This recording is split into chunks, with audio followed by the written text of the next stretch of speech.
നോയമ്പ് ആചരണവും പരിശുദ്ധ കന്യകാമറിയത്തിന്റെ ജനന തിരുനാളും ആഘോഷിക്കുന്ന സുന്ദരമായ സുദിനങ്ങളിലൂടെ ആണല്ലോ സെപ്റ്റംബർ മാസത്തിൽ നാം കടന്നു പോകുന്നത്. പരിശുദ്ധ അമ്മയെക്കുറിച്ച് കൂടുതലായി ധ്യാനിക്കുവാനും കൂടുതലായി ആത്മീയമായ ബന്ധം പരിശുദ്ധ അമ്മയുമായി നമ്മുടെ ജീവിതത്തിൽ വളർത്തിയെടുക്കുവാനും ഈ 8 നോയമ്പ് ആചരണവും പരിശുദ്ധ കന്യകാമറിയത്തിന്റെ ജനന തിരുനാളും നമുക്ക് സാധിക്കട്ടെ എന്ന് പ്രത്യേകമായി പ്രാർത്ഥിക്കുകയാണ്.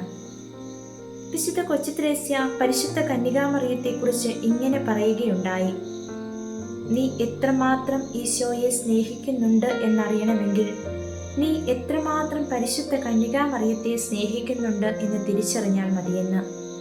പ്രിയപ്പെട്ടവരെ, പരിശുദ്ധ കന്യകാമറിയത്തെ സ്നേഹിക്കുന്ന ഒരു വ്യക്തി ദൈവത്തിൻ്റെ പ്രസാദവരങ്ങൾ സ്വന്തമാക്കാൻ സാധിക്കുന്ന ഒരു വ്യക്തിയാണ്. പരിശുദ്ധ അമ്മയ്ക്ക് ദൈവവുമായി അഭേദ്യമായ ഒരു ബന്ധമുണ്ടായിരുന്നു എന്നുള്ളത് സുവിശേഷങ്ങളിലുടനീളം നമ്മൾ കാണുന്നുണ്ട്. അമ്മയുടെ ജീവിതത്തിലുടനീളം അമ്മ ദൈവവുമായി അഭേദ്യമായ ഒരു ബന്ധം കാത്തു സൂക്ഷിച്ചുകൊണ്ട് ദൈവഹിതവും ദൈവപരിപാലനയും തൻ്റെ ജീവിതത്തിൽ നിറവേറ്റി ജീവിച്ച വ്യക്തിയാണ്. അതുകൊണ്ട് തന്നെ നമ്മളും പരിശുദ്ധ അമ്മയുമായി അഭേദ്യമായ ഒരു ബന്ധം സ്ഥാപിച്ചെടുക്കുമ്പോൾ സ്വർഗം അതിൽ തന്നെ സന്തോഷിക്കുന്നു എന്നുള്ളത് യാഥാർത്ഥ്യമാണ് നമ്മൾ തിരിച്ചറിയേണ്ടത്. ഈശോ ആദ്യമായി അത്ഭുതം പ്രവർത്തിച്ചത് കാനായിലെ വിവാഹവിരുന്നിൽ വെച്ചാണ്. പരിശുദ്ധ കന്യകാമറിയത്തിന്റെ സാന്നിധ്യത്തിൽ വെച്ചാണ് അവിടുന്ന് അത്ഭുതം പ്രവർത്തിച്ചത്. യേശുവിന്റെ തിരുസന്നിധിയിൽ പരിശുദ്ധ കന്യകാമറിയം പറയുന്ന ഒരു കാര്യത്തിന് യേശുവിന് മറ്റൊന്നും ആലോചിക്കേണ്ടതായിട്ട് ഇല്ല. അമ്മയുടെ വാക്ക് അത്രയേറെ വിലയുള്ളതായിരുന്നു. പ്രിയപ്പെട്ടവരെ, അങ്ങനെയെങ്കിൽ നമ്മൾ തിരിച്ചറിയേണ്ട ഒരു കാര്യമുണ്ട്. വേദനിക്കുന്നവരുടെ, സങ്കടപ്പെടുന്നവരുടെ, ജീവിതത്തിൽ കഷ്ടത അനുഭവിക്കുന്നവരുടെ, അസ്വസ്ഥതകൾ അനുഭവിക്കുന്നവരുടെ കൂടെ ആശ്വാസമായി പരിശുദ്ധ കന്യകാമറിയം ഉണ്ട്. ആ പരിശുദ്ധ അമ്മയിൽ നമ്മൾ അഭയം പ്രാപിക്കണം. വിശുദ്ധ ജോൺ പോൾ രണ്ടാമൻ മാർപ്പാപ്പ എപ്പോഴും പറയുമായിരുന്നു: പരിശുദ്ധ അമ്മേ, ഞാൻ അങ്ങയിൽ ആശ്രയിക്കുന്നു, അങ്ങേ തിരുമുമ്പിൽ എന്നെ തന്നെ പൂർണ്ണമായി സമർപ്പിക്കുന്നു എന്നുള്ളത്.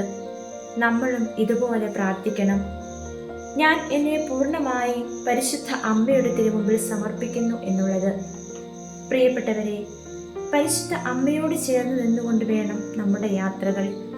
പരിശുദ്ധ അമ്മ നമ്മുടെ ജീവിതത്തിൻ്റെ വലിയ ഒരു ശക്തിയാണ് എന്ന് നമ്മൾ തിരിച്ചറിയണം.